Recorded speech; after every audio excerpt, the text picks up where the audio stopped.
Salut le Raco Gang et bienvenue dans les Pégaseries. C'est un nouveau contenu où j'ai eu envie de partager avec vous les belles histoires qui m'ont donné envie d'être marketeur et de partir de certaines histoires un peu moins connues ou un peu moins obvious pour pouvoir développer certains concepts qui vont probablement vous intéresser. Aujourd'hui, j'ai envie de parler d'une industrie que j'adore, celle de la musique et plus particulièrement celle de la musique urbaine, en analysant la stratégie de sortie d'album d'un des nouveaux gros buzz du moment, Sosomanes, que vous connaissez probablement mieux sous le nom de Zumba Caféo. Et ça fait Zumba Caféo, Caféo, Carnaval, je suis dans le 4x4 tenté, pisté par la banale. Il y a quelque temps, il sortait son troisième album, qui s'appelle Avec le temps, et il a vraiment eu une stratégie marketing hyper intéressante. Ici, peut-être que vous n'êtes pas forcément fan de rap ou de rap français, mais businessment parlant, c'est hyper intéressant. Pourquoi ?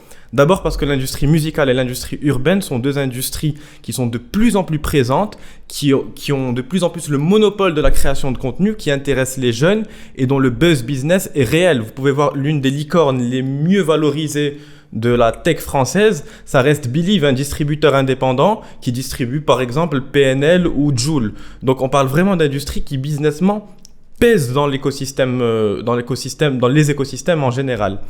Ça, et ensuite, parce que c'est une industrie super saturée. Si vous connaissez un peu le rap et le rap français, vous savez que tous les vendredis, c'est le jour de sortie d'album. Et il y a 1, 2, 3 albums avec de plus en plus de gens qui ont un poids dans l'industrie, avec de plus en plus de nouveaux flows, de nouveaux styles. Donc vraiment, on est sur une industrie où les gens font un vrai effort pour avoir une différenciation de produits. Donc, en fait, c'est ce qu'on appellerait en termes de stratégie un red ocean, un océan rouge, où il faut vraiment avoir un fort branding, pas simplement pour pouvoir être viable économiquement. On parle ici de survie. Et c'est ce qu'a réussi à faire Sosomanes. En fait, il a réussi à délivrer une promesse qu'on fait nous-mêmes chez Raco à nos clients, celle de passer du storytelling au story doing. On va essayer d'aller tout de suite deep dans le sujet parce que je trouve ça super intéressant. D'abord, Sosomanes, c'est quelqu'un qui est super authentique. Alors même si on le connaît tous pour ça fait Zumba, Caféo, Carnaval, tout le monde décide d'oublier la phrase qui est juste avant. Ce qui est extraordinaire, c'est qu'on a quand même un rappeur qui réussit à faire chanter des jeunes femmes, des femmes un peu moins jeunes, des enfants. Il leur fait dire « Jeunes et trafiquants dans le bâtiment, cavale comme Usain Bolt ». Jeunes et trafiquants dans le bâtiment, cavale comme Usain Bolt. Donc en fait, c'est super authentique. Il nous parle vraiment de son passé de trafiquant de drogue. En somme, évidemment, ici, on fait la glorification de rien. On a vraiment une analyse sans jugement de valeur. Mais il reste super authentique et il parle toujours à la même fanbase. On veut pour preuve le happening qu'il fait juste derrière. Il a un buzz énorme, il touche un nouveau public. Mais tout de suite, pour pas se faire dépasser par son buzz, il sort une chanson qu'il appelle Zumba Caféo. Il la tease, tout le monde sur Twitter l'insulte. Toute sa fanbase le traite de traître, de vendu, qui aurait cédé aux sirènes de la popularité pour plaire à un nouveau public. Boum, Zumba Caféo, gros son, 4 minutes. Pas de refrain, rien de commercial. Ce que je rappe, moi je l'ai vécu. Le terrain, les problèmes, la mort et la guerre pour les écus. Il est en top tweet, Twitter, insulté par tout le monde la veille de la sortie. Et il est en top tweet le jour de la sortie où il devient la star des réseaux sociaux. Donc ça, même dans son storytelling, il est rusé. On sent le Sosomanes, on sent l'intelligence urbaine que peut avoir un rappeur. Il est aussi tout sauf avare en création de contenu. Parce que si vous me connaissez, vous m'avez entendu dire cette phrase 2 millions de fois. Si vous ne me connaissez pas et que vous me découvrez, c'est ce qu'on explique en permanence chez Raco. Tout ça, c'est que de la théorie. Le storytelling et le story doing, raconter une histoire et la prouver, ça se fait en interaction avec sa fanbase pour Sosomanes, avec ses clients, avec ses prospects, qu'en créant du contenu. Et Sosomanes, il allait beaucoup plus loin que le clip, le contenu classique pour un rappeur. Sosomanes, il fait une série. Et donc, à son deuxième album, Mistral, il a fait 2 épisodes de cette série. Tous ses fans adoraient cette série, attendaient le 3e épisode qu'il n'a eu de cesse de teaser, mais il l'a sorti juste avant la sortie de son album. Et donc, il crée un contenu cinématographique pour venir enrichir un contenu musical. Donc, il fait même des parallèles entre les... Nous, en business, on dirait entre les industries, mais lui, entre les arts. C'est vraiment fascinant de créativité. Il va encore plus loin. Il pousse pour créer la marque Sosomanes.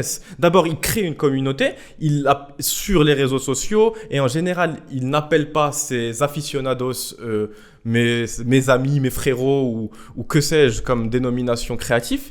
Il les appelle la franc-manesserie. Il a créé autour de lui une communauté qui évidemment nous rappelle la franc-maçonnerie. Donc, l'ambition est aussi palpable et l'envie de pouvoir se monter vers le haut, qui de toute façon est l'un des thèmes de prédilection de Sosomanes. Il a fait aussi un jeu. On est toujours dans cet esprit rusé, dans l'authenticité du personnage. Lui qui se voulait être un jeune rusé des cités marseillaises, qui a eu parfois des démêlés avec la justice et d'autres bandes rivales. Là aussi, on est toujours dans le même storytelling. Donc, on a un jeu où il cache des indices dans les pochettes de ses albums, dans ses clips, dans des choses comme ça, avec sa fanbase. En fait, on dirait dans l'industrie tech ou dans le jargon anglo-saxon, Sosomanes gamifie l'expérience client. Il apporte une vraie interaction entre lui et ses aficionados. Et pourquoi on peut se permettre de dire que Sosomanes n'est pas simplement du storytelling, c'est aussi du story doing? Parce qu'il prouve son histoire. Il ne nous raconte pas simplement qu'il est jeune et trafiquant dans le bâtiment et qu'il cavale comme Usain Bolt. Il amène tous ses featuring dans le bâtiment où il faisait vraiment ça. Et donc, on se retrouve vendredi, à la sortie de l'album de Sosomanes, avec, dans la cage d'escalier de sa cité à lui, Fond Vert, qu'il a rendu populaire, des énormes poids lourds de l'industrie musicale urbaine, comme SCH, comme PLK, comme lui-même Sosomanes, comme Jul, qui se retrouvent à vendre au détail, à la façon d'une barrette de shit, les albums de Sosomanes à la main, avec des gens qui font la queue. Parce que c'est la même, l'ascenseur ne marche pas, ça pue la piste dans les HLM. Le temps passe, j'en ai trop perdu à essayer de courir tout droit dans un chemin tordu. Ça va, on est là, on travaille, on bosse. Tranquille, dès qu'il reste but, check. C'est assez fascinant comme effet waouh, mais c'est la preuve qui nous amène vraiment dans son univers à lui et qui nous raconte une histoire qui est crédible. Parce que toute cette histoire, tout ce que je vous raconte, ça sert à crédibiliser le propos qu'on fait toujours, nous, chez Rako. Le storytelling est devenu indissociable du story doing. Si on fait un petit historique et qu'on revient un peu à la création d'un produit ou à l'analyse des industries en général, on se rend compte que toutes les industries ont d'abord commencé par favoriser le produit. On pensait que le plus important c'était le produit, qu'il fallait rajouter des spécificités, qu'il fallait lui rajouter un tas de features pour plaire aux gens. Et puis on a eu un empowerment du consommateur. C'est le consommateur qui est devenu au centre de l'histoire. Et tous les marketeurs et toutes les industries se sont rendus compte que maintenant, avec des industries de plus en plus disruptées, de plus en plus saturées, il fallait absolument plaire à ce consommateur et changer les pensées, en fait, les pensées limitantes qu'on avait en pensant qu'on pouvait le manipuler, puisque là maintenant c'était lui qui devenait le personnage principal de cette nouvelle histoire. Et en fait, on est passé du produit au consommateur, et quand on arrive au consommateur, on se dit merde, si mon produit ne l'intéresse pas, peut-être que l'histoire de ma marque l'intéressera. Et boum, c'est la révolution du storytelling. Sauf que le consommateur, c'est vous, c'est moi, et on n'est pas complètement débile. À la première, à la deuxième, à la troisième, on commence à se rendre compte quand on nous prend pour des cons. Et donc, pour prouver cette authenticité, pour sortir d'une manipulation, pour ne laisser aucune chance à ceux qui ne sont là que pour profiter d'un monopole temporel, on est passé au story doing. Il faut prouver l'authenticité de nos paroles. C'est pas simplement quelque chose pour vendre, c'est pas de la fausse flagornerie, de la fausse flatterie.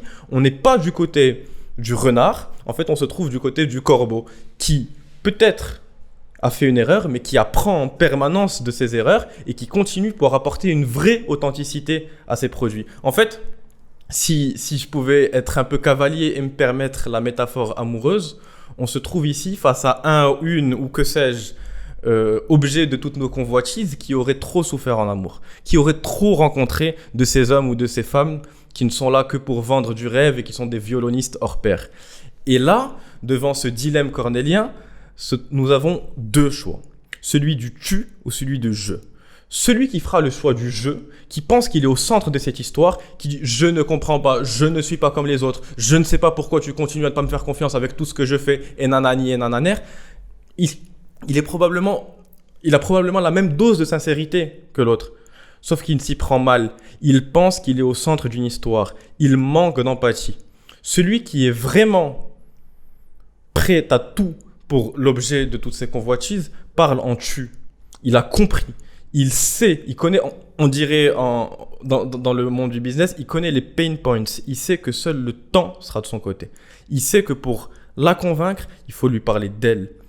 Évidemment, j'ai un billet, je dis elle, mais on pourrait dire il ou que sais-je d'autre. Mais en fait, tout ça pour dire, je me perds un peu en pérégrination amoureuse, ça doit être mon mood du moment.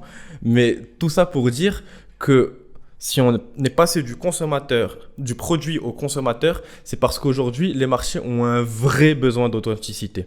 On ne peut plus simplement dire, il faut le prouver. C'était Yassine Rafik, on est depuis nos bureaux chez Raco. J'approuve ce message et ça fait Zumba Café. Merci beaucoup.